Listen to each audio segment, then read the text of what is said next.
good? Yes, we're good. Okay. How's everybody doing today? Welcome back to another episode of Tales from the Stash. No, I'm still not out of my funk yet. Yes, I still got plenty of kits to share with you. So we're going to go further down the pike here. And I actually found I got 4 of these. They're really all the same bird, save for a few spare parts.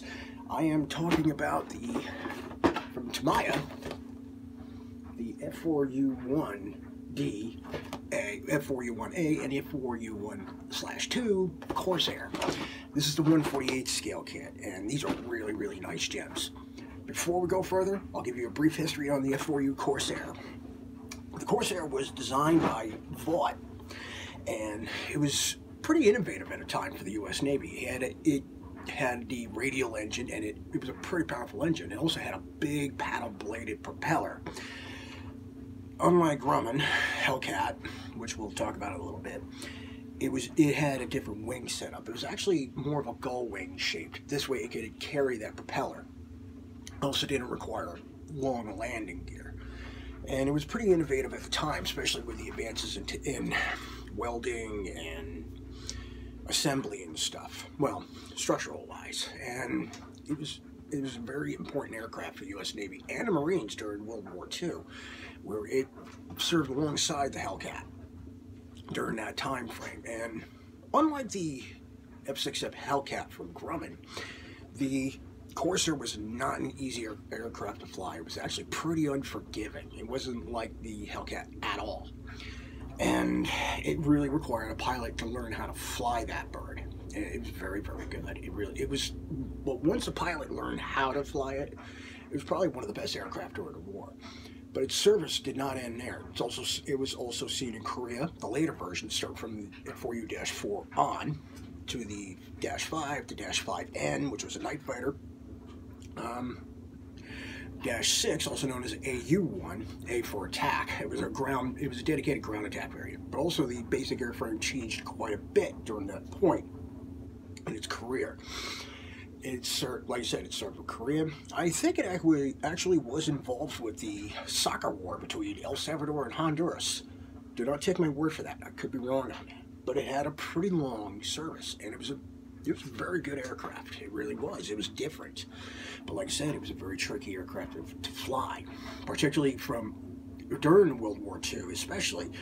It really wasn't clear for carrier qualifications until about 1944, because it had a tendency to bounce. And it was pretty difficult for it to land or take off because it tended to stall, from my understanding. It fixed part of the problem with the trim tab rudder. But the British Navy, also known as the Fleet Air Arm, also flew the Corsair, as well as New Zealand, and I think Australia. So they learned how to land it on carriers. They were pretty good at it. That's about it. I'm all over the place today. Don't mind me. Please forgive me. Now, the Corsair was actually not too badly represented in model kit form. It actually had some good success stories. It's available at 72nd, 48, 32nd. I'm sure it was available in a bigger scale, and it was also available in a smaller scale. Now, I'm not going to talk about all the variants of the Corsair. I'm only going to talk with one, which is the early one, -1, -1A, -1D. They're all the same. Basically, they're all the same airframe, just incremental improvements. The -1 was known as the Birdcage Corsair because of its canopy. I'll show you here. Is that. That's why they called it the Birdcage. It was appeared during early World War II, and then they came up with the -1A, which is this one here, which became the major variant. The only differences between the 1 and the 1A was basically the canopy. They deleted the window from the underside of the airframe. They also gave it a bomb rack. Well, later production models were given a bomb rack in the middle. They mostly field modified it. But it was also given a middle fuel tank in its place. Sorry, I'm just scratching myself in case you're wondering why you saw this. Then you had the 1D, where the middle rack was no longer really needed. Or it was, but it was used for bombs or whatever else, if I can remember correctly.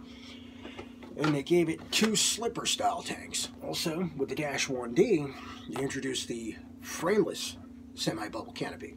Dash 1A had 2 frames to support the glass and the canopy. But regardless of which, it improved the view of the Corsair pilots for the pilot considerably. And overall, that's what it does. Now, back to the kits. And I'm not going to talk about the 172nd. I'm not going to talk about the 132nd. If you want to know about the Corsair 132nd, this is all you need to know. Tamiya released a whole series of them. Get them. We'll leave it at that. I'm going to talk about the 148. The early variants were somewhat well represented. You had the old Ariotaki kit, which wasn't bad. It was actually pretty decent at the time, but it wasn't as good as other kits available at that point. It was only available as the 1A. You could build it as a 1D, but you were going to have to scratch build parts for the 1D, like the 2 underwing tanks, or but it did have the fuel tank in the middle. AMT during the 60s or 70s introduced a F4U the birdcage version. It wasn't that great of a kit. As a matter of fact, it was downright awful. But it was an ideal beginner's kit because it was basic and it was simple. And a couple other companies tried and failed, if I remember correctly. Although I could be wrong on this. And yeah, that's basically it. It really was. There was, but there wasn't. Well, Hovercraft came out in the early 90s with the early variants of the F4U Corsair because people were clamoring for them. They were getting tired of doing conversion work on the Ariotaki kit or trying to make the AMT kit look decent. And although the Hovercraft kit wasn't bad, it was more of a niche kit than it was a good kit overall. It was okay. It wasn't bad at all. But it had its flaws, and trying to get the flaps and the rear end to drop a little bit was a challenge, or shall we say bipolar. I've actually tried building one of their kits from Hovercraft and it wasn't that great. Academy reissued them under their own label. I don't know what happened to Hovercraft. I think either they went under or they're just a extension of Academy now. I don't know, but we'll not get into it. Well, those kits became kind of moot when Tamiya decided to release them in 148 scale, and this is a beautiful, beautiful kit.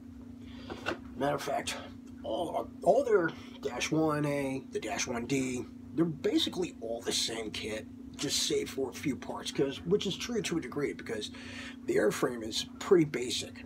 All you have to do is just replace the canopy and specific parts. So, since it's all really the same kit, this is all you need to know for the differences. Dash 1 and Dash 2 has parts for the Night Fighter version of the birdcage Corsair. For the Dash 1, which includes the canopy, the decking behind the canopy, a couple other noticeable differences. The Dash 1A is somewhere in between, has the parts from the Dash 1 and from the Dash 1D. And then you got the Dash 1D, which also has provisions for, doesn't just have the parts for the different tanks, but it also has parts for provisions for rockets, which they did carry during the later end of World War II for ground attack. Unfortunately, they don't provide the rockets. You're going to have to find them yourself. True Details probably has a set where you can scrounge around in the spares box or something. That's all you need to know. But as for the kit, we're going to thumb through it. I've built well over 6 of these. We're going to thumb through the kits, and we're going to talk about them in detail. In fact, since the Dash 1A has both the parts we need, I'm actually going to pop these open too. So, pop open this, give you the differences, and we'll talk about it. So, the Tamiya kit came out in the mid-90s, and it's a real gem. It's a really, really nice kit. You do not need aftermarket parts. You don't need foil wedge. You do not need an aftermarket resin set. If you want to, because you got that kind of glad for punishment, go right ahead. I'm not.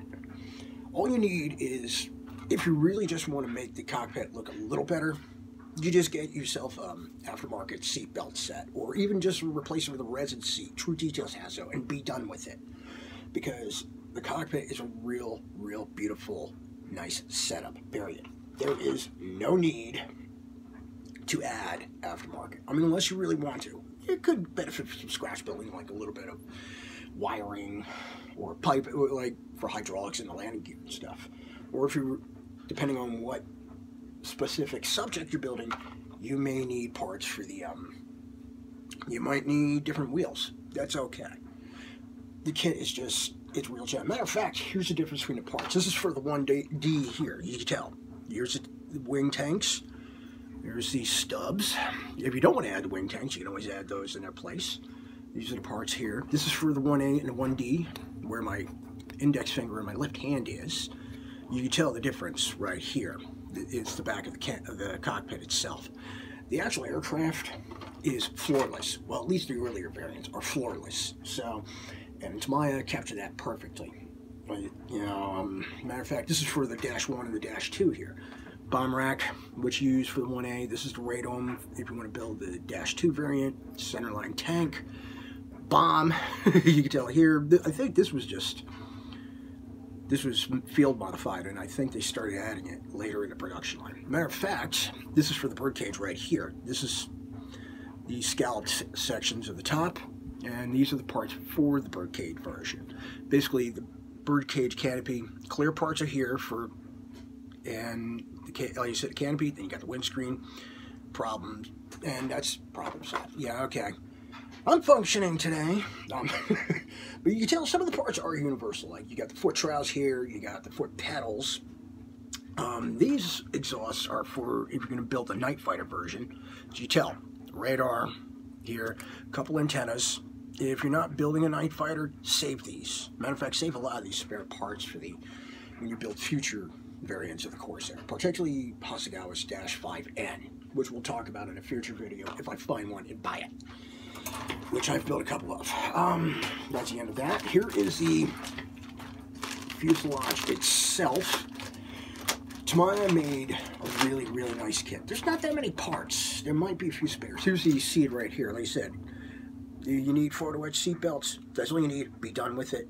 They do provide a decal for a seat belt for this kit if you're not posing the canopy on this canopy open with a cockpit open on display. Here's the cowling. Escaped. It escaped in the bag. Fuselage. You can tell fuselage, it's generic. This is where you put the rear end of the canopy, the section where you do a -1A or -1D. You put that here. Here's the tail fins. These are generally universal. Smart move. The actual engine assembly, 1, 2. There's here. Landing gear. Landing gear. Tail wheel doors. Parts for landing gear. There's the landing parts for landing gear here. Hubs. This is the propeller. Now they're actually, I'm not sure. I think the -1D has a bigger, wider propeller. If I'm not mistaken. Let me get a look. Well, yes it does. This is the -1D propeller here. The -1, if you're not sure, let's see. There it is. This is for the -1D. It's more broad in chord, which Tamiya got right on the first try. Let me put this back. The -1A and the -1 have the little bit more narrow chord propeller for the Corsair. Matter of fact, here's the interior of the cockpit of the Tamiya kit. This is goof-proof right here. This is what I mean by the Corsair did not have a floor in their cockpit. You can see here, there's the other half. There's the instruments. I think if I'm not mistaken, but throughout the entire assembly, there's no cockpit. Matter of fact, here's the front half of the cockpit display. There's the firewall there. I think it's a firewall.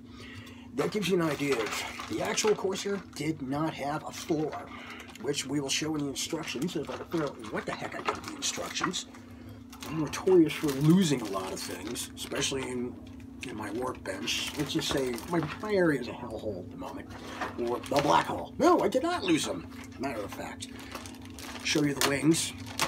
The Tamiya kit, we'll talk about the kit in detail. It's accurate. It is dead square, spot on accurate. There's no need to correct anything. Well, maybe you gotta move, maybe a couple spots that need to be scribed, but you can always fill those in, put new ones further inboard, from what I understand. Matter of fact, here is the wing assembly. These are the flaps. These are easy. They're keyed and they're tabbed. Let me show you closer. 1, 2, 3, 4, 5, 6. Now, depending on what version of the Corsair you're building, you may have to fill that in. You may have to fill that in because, if I'm not mistaken, I don't know if it's earlier or later versions of the F4U of the early version. didn't have the foot step in there. So check your references. Some might have it, some might don't. I don't remember which specific variant has them. But either way, you gotta fill it in or you don't. So make sure you check your references. But the wing assembly, you can post this open or closed. I've done both ways. I've had them folded. I shouldn't say open or closed. Folded or extended. Either way, you're not gonna have any trouble. The fit is perfect. And if it's screwed up, that means you did something wrong. I can actually say this because I've done it. I'm not saying blaming you, or it's happened. But it's easy to put together. This is a beautiful, beautiful kit. But gives you an idea of how well the detail is. Scribing sharp. It's not overdone. Typical Tamiya quality. Shows how the ribbing is of the fabric sections. I think that's fabric sections, I'm not sure. It shows you the ribbing. Everything is just beautifully done in this kit. There's landing gear doors, by the way, across here. I think these parts are for the wings, if I'm not mistaken. Like if you fold them up, it shows them. I don't remember which, because I know there's a couple other parts where it holds wings from doing one of these. As a matter of fact, these are the parts if you're going to, this one and that one, if you're going to extend them. Folding them, I think, is another, unless I missed it. I'll have to see if I can look through. As a matter of fact, let me just put this here. Clear parts, they're pretty simple. This is it. This is the extension of it. You got your window. Let me put that over here. You got your window here. Here's your windscreen. Since this is the Dash 1A, it has a framed with frameless semi-bubble canopy, as you can see here. These were both used. Once again, check your references. Matter of fact, references are going to be the biggest part of all these variants of the Corsair kit, which I will discuss after. Now, if you're going to fold the wings in a kit, they're right here. There's that one, as you can tell by the tail, and that one by the tail. I didn't even feel like dragging them out. So. And now, depending on what variant you get from Tamiya, you're either going to get this or this. If you get the Dash 1A, you're going to get both, which is pretty important. Now, let's see what else here. Oh, wait a minute. Forgot decals and instructions. These are the most important. Decals, we're talking a little bit, but we will talk about the instructions of the Tamiya kit. They're typical Tamiya. You know, they're clear, they're concise. See here, as you can see here, this is what I mean by the cockpit is basically on the real aircraft. Let's see if I can do this right there. It's basically floorless. This looks like the real thing. And like I told you, do you really need an aftermarket cockpit? If you want to, go ahead. Of course, the languages in this are, let's see, 2, 3. I have four different languages, but they're easy to follow. English, German, French, Japanese. Very easy to follow, not that hard. Of course, they call out for Tamiya paints. Now, I've had my gripes about calling for specific brand colors in the past. In Tamiya's case, I let it slide. And before you criticize me for it, Tamiya is their own company. They can do this. It's not that, I mean, it would be nice if Tamiya did cross-reference the colors to their paints. It would be nice, like add Vallejo, testers, or even just the generic federal standard like Academy would. Academy is well known for doing that. The generic federal standard, or like Kinetic would do the same. But as I said before, it's Tamiya. Tamiya will try to help you to guess the colors you need. Make sure it's accurate as possible. So you got to tip your hat to Tamiya for that. However, it doesn't really matter because your instructions are clear, they're concise, they're perfect. You even show the painting and marking guide here. Since this is the Dash 1A, as you can tell here, shows that. It shows you two different now, the Dash 1A, there's two different decals. You got Big Hog, and then you got a Marine Corps one, which has a whole bunch of bombs. Right there. Matter of fact, here's the decals right here for the kit. I've used Tamiya's decals many times. Some people complain about them. I like them. They're thick, but they're usable, and if you have a strong enough setting solution, they beautifully conform to the surface. You can use the microscale method, but you're going to have to apply that decal solvent quite a bit for it to conform. But they are well printed, they're opaque, They're nicely done. It's just, they're thick. And the subjects are pretty cool. Excuse me. In this case, you tell, you have the red borders and the standard from 1943 on. This one isn't too bad. All you have to do is put the stars on. You put these on first, then you put the stars on. That's the end. It's a little tricky, but it can be done. I mean, the beauty of this kit, it's just a great kit from beginning to end. I've built over half dozen of them, and they get easier and easier to build every time. And like I said, you don't need aftermarket at all. If you want to, like, if you want to put more options, like if you want to display the engine, you could, but you don't need it. If you're going to build it out of box, don't waste your time. Do not. If you want to use photo etch for certain things, that's up to you. I'm not. These are going right out of the box. I'm probably going to keep the cockpit display closed. And one thing I do, and if having no seatbelts on an ejection seat does bother you, and you don't want to add seatbelts like the decals applied one or anything else, there is the option of using a pilot. All these kits from Tamiya do have a pilot, and as I said before, they're all the same. The D1 might not, I could be wrong on this, but they do have a pilot where he's standing on the airframe itself. It's pretty cool. Like I said, these are just gems. They're perfect for beginners. They're great for advanced modelers who just need a break from scratch building or trying to correct things. There's nothing to correct on this because it's just perfect from beginning to end. However, the one thing about Tamiya's kits, and I will state this because from experience, the engine, as good as the engineering is, the assembly and the fit is, cleanup's very minimal. It's not forgiving at all. If you put one spot out of place, the rest will follow. I've learned this the hard way on a lot of Tamiya's kits. So take your time when you're building them. Yes, they're easy to put together, but remember this rule. If you're in construction or engineering, even an engineer knows this. Measure twice, cut once. Remember that rule. This is the same thing that applies to model building. Read everything twice, then do it once. Because, like I said, they're beautiful kits, but they're not forgiving at all. So what I recommend doing is just do your reference. But to really make this kit shine, if you really want to make it shine, is where the reference comes in. I cannot tell you how many hours I've done putting reference into this subject in general, and World War II Pacific Theater is my particular favorite because of it. So I had to do a lot of reference.